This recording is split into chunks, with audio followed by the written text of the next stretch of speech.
Suatu ketika di sebuah desa kecil yang dikelilingi oleh hamparan ladang hijau yang subur, hiduplah seorang petani bernama Ruska.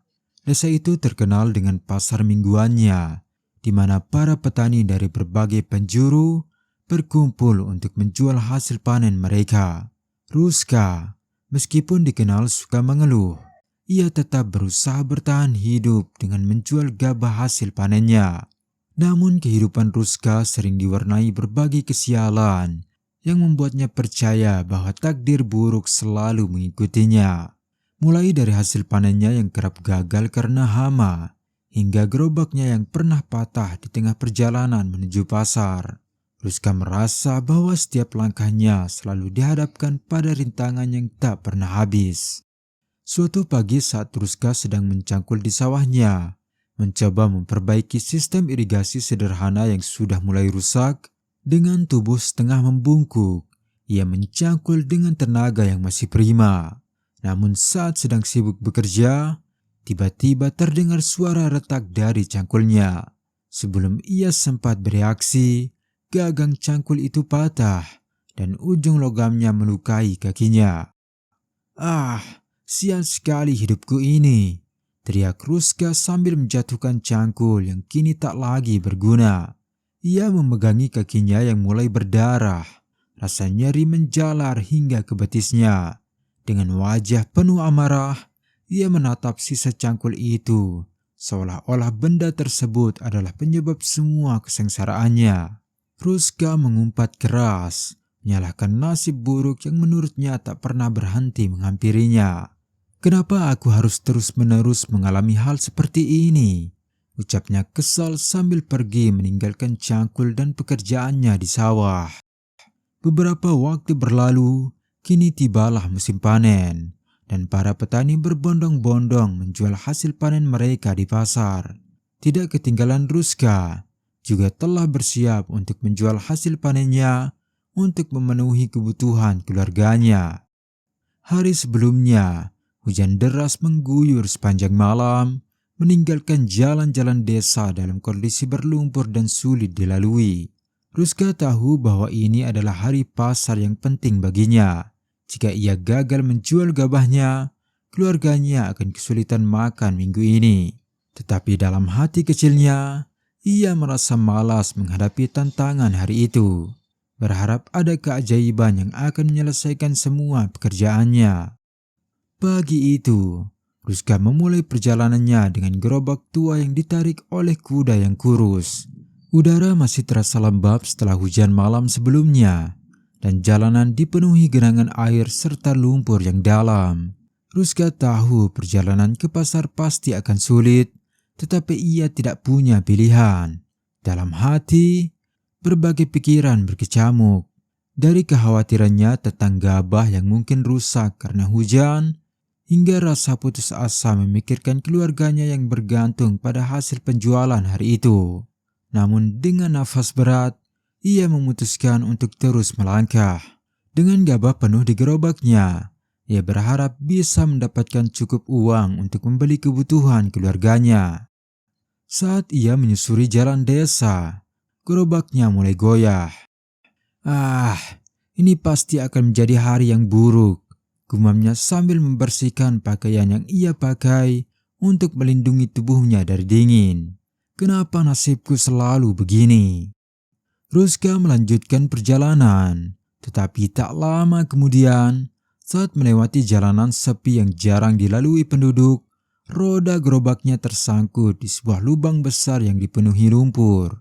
Kuda kurus itu berusaha menarik gerobak, tetapi semakin ia berusaha, roda itu justru tenggelam semakin dalam. Ruska turun dari gerobak, memandang situasi itu dengan wajah kesal. "Aduh, kenapa selalu aku yang mengalami hal seperti ini?" teriaknya dengan frustasi. Ia berjalan mengelilingi gerobaknya, mencoba mencari bantuan, tetapi tidak ada seorang pun yang terlihat di jalanan pagi itu. Desa masih sepi karena hujan semalam membuat banyak orang enggan keluar rumah lebih awal. Ruska duduk di atas batu di pinggir jalan. Pundaknya merosot dan kedua tangannya tertelungkup di pangkuannya. Nafasnya terdengar berat, mencerminkan frustasi dan keputusasaan yang menggelanyuti hatinya. Kenapa Tuhan selalu menguji aku? Apa salahku sampai harus hidup seperti ini? Keluhnya. Dengan nada penuh keputusasaan, ia mulai memohon kepada langit. Oh Tuhan, jika Engkau memang ada, turunlah dan bantu aku. Berikanlah bantuan kepadaku. Aku benar-benar butuh pertolongan-Mu. Setelah beberapa waktu berlalu, langit tetap saja diam. Ruska semakin frustasi dan mulai mengutuk nasibnya lebih keras lagi. Waktu terus berlalu tetapi tak ada tanda-tanda pertolongan.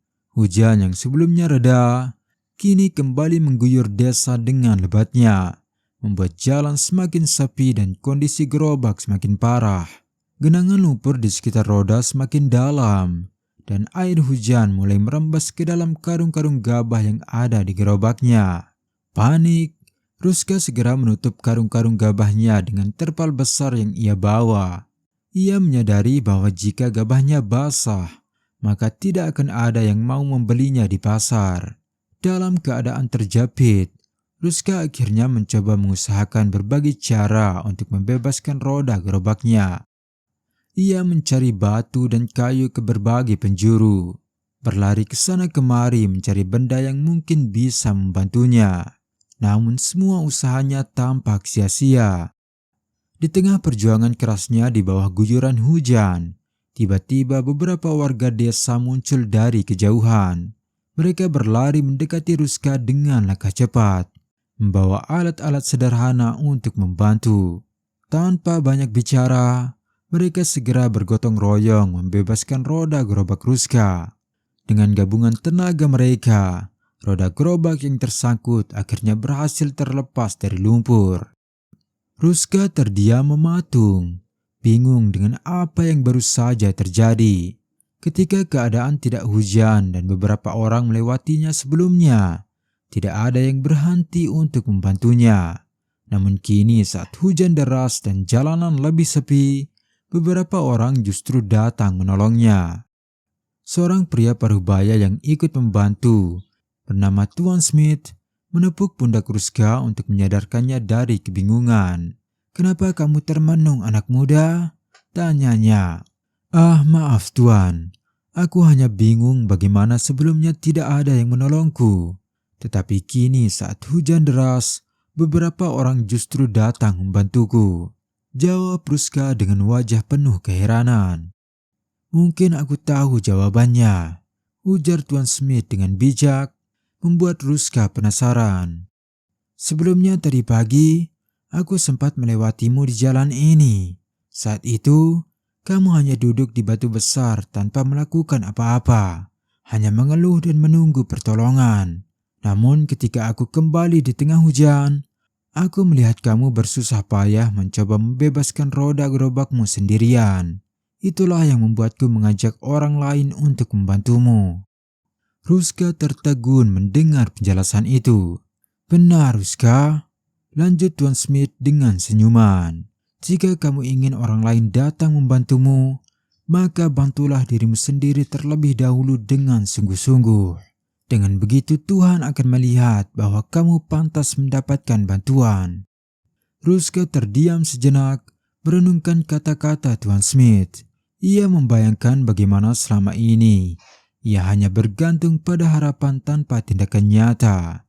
Ia menyadari kesalahannya selama ini, yang hanya duduk diam dan terus mengeluh, tetapi berharap orang lain akan datang membantunya dengan sukarela. Hari itu Ruska mendapatkan pelajaran berharga. Ia berjanji pada dirinya sendiri. Mulai hari itu, ia akan berusaha menolong dirinya sendiri dengan sungguh-sungguh terlebih dahulu sebelum meminta bantuan kepada orang lain. Teman-teman, Tuhan akan melihat seberapa pantas kita mendapatkan pertolongan dari seberapa keras usaha dan doa kita. Jika kita hanya duduk diam dan mengeluh, bukan pertolongan itu yang tidak ada, tetapi memang kita yang tidak pantas mendapatkan pertolongan. Jadi jika ingin mendapatkan pertolongan, tolonglah dirimu sendiri dengan sungguh-sungguh terlebih dahulu. Jangan lupa subscribe, like, dan tinggalkan komentar teman-teman di video kali ini. Terima kasih telah menonton sampai akhir, dan sampai jumpa di kisah berikutnya.